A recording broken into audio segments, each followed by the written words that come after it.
स्वागत है आपका चार्ट मास्टर बीएन पर, जहां हर रोज मिलता है मार्केट का सबसे तेज विश्लेषण और बेस्ट ट्रेडिंग सेटअप। तो दोस्तों, आज हम बात करने वाले हैं उस बड़े झटके की जिसने इंडियन स्टॉक मार्केट को हिला कर रख दिया। आखिर ऐसा क्या हुआ कि मार्केट में अचानक इतनी बड़ी गिरावट आ गई? चलिए इस पूरी कहानी को परत दर परत समझते हैं। तो हुआ क्या?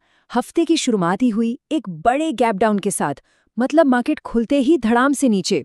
अब ये कोई अचानक हुई चीज नहीं थी। इसकी जड़ें जुड़ी हैं हजारों मील दूर लिए गए एक ऐसे फैसले से जिसने सीधे सीधे हमारे बाजार पर असर डाल दिया। तो इस पूरी कहानी का सबसे बड़ा विलन, या कहिए कि सबसे बड़ा कारण, था अमेरिका का H-1B वीजा फीस को लेकर लिया गया एक फैसला। एक ऐसी खबर जिसने सबको चौंका दिया, क्योंकि किसी को भी इतनी बड़ी बढ़ोतरी की उम्मीद बिल्कुल नहीं थी। आप जरा इस स्लाइड पर नजर डालिए, क्योंकि ये आंकड़े ही अपने आप में पूरी कहानी बयां कर रहे हैं। हम कोई छोटी मोटी बढ़ोतरी की बात नहीं कर रहे। जो फीस पहले कुछ $1000 थी, वो रातों रात बढ़कर सीधे $1,00,000 हो गई। सोचकर देखिए, किसी भी कंपनी के लिए ये कितना बड़ा झटका है। और इसका असर वो आपको इस स्लाइड पर साफ साफ दिखेगा। हम बात कर रहे हैं TCS और इन्फोसिस जैसी बड़ी IT कंपनियों के लिए सालाना सैकड़ों मिलियन डॉलर के एक्स्ट्रा खर्चे की। ये पैसा सीधा सीधा उनके मुनाफे को खा जाएगा। और बस यही डर था जिसकी वजह से निवेशकों ने बिकवाली शुरू कर दी। देखिए, इस खबर का असर तो भारतीय बाजार खुलने से पहले ही दिखना शुरू हो गया था। अमेरिका में जो हमारी कंपनियों के ADRs लिस्टेड हैं, जैसे इन्फोसिस और विप्रो, वो पहले ही बुरी तरह पिट चुके थे। ये एक तरह का ट्रेलर था कि जब हमारा मार्केट खुलेगा तो IT स्टॉक्स का क्या हाल होने वाला है। लेकिन देखिए, बाजार की कहानी कभी भी सीधी नहीं होती है ना। एक तरफ चाहिए बड़ी नेगेटिव खबर थी, वहीं पर्दे के पीछे कुछ पॉजिटिव ताकतें भी काम कर रही थीं। ये बिल्कुल एक रस्साकशी की खेल जैसा था। एक तरफ मंदड़िए खींच रहे थे तो दूसरी तरफ तेजड़िए। चलिए देखते हैं कि कौन किस पर भारी पड़ रहा था। और ये डेटा देखिए, ये बहुत ही कमाल की कहानी बता रहा है। एक तरफ FIIs यानी विदेशी निवेशक घबराकर हजारों करोड़ का माल बेच रहे थे, लेकिन दूसरी तरफ हमारे अपने DIIs यानी घरेलू इंस्टीट्यूशंस एक दीवार की तरह खड़े हो गए। उन्होंने न सिर्फ सारी बिकवाली को सोख लिया, बल्कि उससे कहीं ज्यादा की खरीदारी कर डाली। यही वो सपोर्ट था जिसने बाजार को पूरी तरह से ढहने से बचा लिया।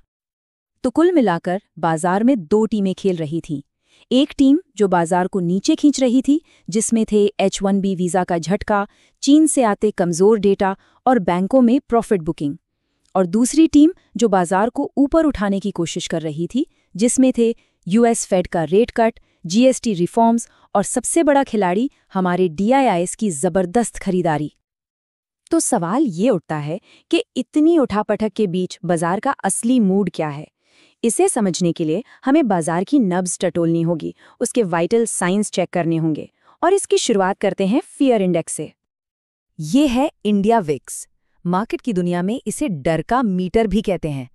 आसान भाषा में ये बताता है कि ट्रेडर्स में कितनी बेचैनी है, या वो अगले एक महीने में कितने बड़े उतार चढ़ाव की उम्मीद कर रहे हैं। अगर विक्स बढ़ता है, मतलब डर बढ़ रहा है। और यही कहानी में एक जबरदस्त ट्विस्ट आता है। इतनी बड़ी नेगेटिव खबर के बावजूद डर का ये मीटर देखिए, एकदम शांत, अपने 1 साल के सबसे निचले लेवल के पास पड़ा हुआ है। इसका मतलब साफ है कि ऊपर ऊपर भले ही बिकवाली हो रही है, लेकिन अंदर से मार्केट में कोई बड़ी घबराहट या पैनिक का माहौल नहीं है। चलिए अब दूसरा इंडिकेटर देखते हैं, पुट कॉल रेशियो यानी PCR। ये हमें एक मोटा मोटा अंदाजा देता है कि बाजार में मंदी का दाव लगाने वाले ज्यादा हैं या तेजी का। ये ट्रेडर्स के सेंटिमेंट का एक बढ़िया स्नैपशॉट है। और यहाँ हमें एक साफ बदलाव दिख रहा है। ये रेशियो 1.16 से गिरकर 0.94 पर आ गया है। इसका सीधा सा मतलब है कि H-1B वाली खबर के बाद तेजी का माहौल अब थोड़ी सावधानी में बदल गया है। ट्रेडर्स अब थोड़ा डिफेंसिव मोड में आ गए हैं। तो अब इन सब टुकड़ों को जोड़ते हैं। विक्स कह रहा है डरो मत, PCR कह रहा है सावधान रहो। तो करें तो क्या करें? क्या ये गिरावट खरीदने का एक सुनहरा मौका है, या फिर अभी और खतरा बाकी है? चलिए आगे की रणनीति और उन अहम लेवल्स पर बात करते हैं जिन पर नजर रखना बहुत जरूरी है। तो देखिए आगे का रास्ता कैसा दिख सकता है। एकदम शॉर्ट टर्म में, मतलब अगले कुछ दिन थोड़ा दबाव बना रह सकता है। लेकिन अगर हम थोड़ा मीडियम टर्म का नजरिया रखें तो हमारे घरेलू फैक्टर्स जैसे त्योहारों की डिमांड और जीएसटी सुधार बाजार को एक अच्छा सपोर्ट दे सकते हैं। यानी ये गिरावट शायद एक अस्थायी झटका हो, किसी बड़े डाउन ट्रेंड की शुरुआत नहीं। तो अगर कोई इस माहौल में ट्रेड करने की सोच रहा है तो एक संभावित प्लान क्या हो सकता है? देखिए, एक खास जोन है जहां खरीदारी के बारे में सोचा जा सकता है, बशर्ते वो सपोर्ट लेवल बना रहे। लेकिन साथ में रिस्क को मैनेज करने के लिए एक स्टॉप लॉस रखना बहुत ज़रूरी है, और अगर बाउंस आता है तो ये कुछ शुरुआती टारगेट हो सकते हैं। तो चलिए इस पूरी कहानी को संक्षेप में समझते हैं। विलन है H-1B वीजा का शॉक, हीरो है हमारे DIIs जिनकी खरीदारी ने बाजार को गिरने से बचाया, और विक्स बता रहा है कि क्लाइमैक्स में ज्यादा डर नहीं है। और ये पूरी लड़ाई 25,150 से 25,250 के एक अहम सपोर्ट लेवल के आसपास लड़ी जा रही है। और यहीं पर हम आपको एक बड़े सवाल के साथ छोड़े जा रहे हैं।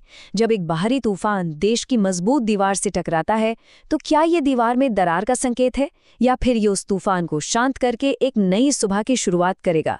इसका जवाब तो हमें आने वाले दिन ही देंगे। अगर वीडियो उपयोगी लगा हो तो लाइक और शेयर जरूर करें। ऐसी ही रोजाना मार्केट एनालिसिस और ट्रेडिंग सेटअप्स के लिए चैनल को सब्सक्राइब करें और बेल आइकन दबाएं। मिलते हैं अगली ट्रेडिंग सेशन में।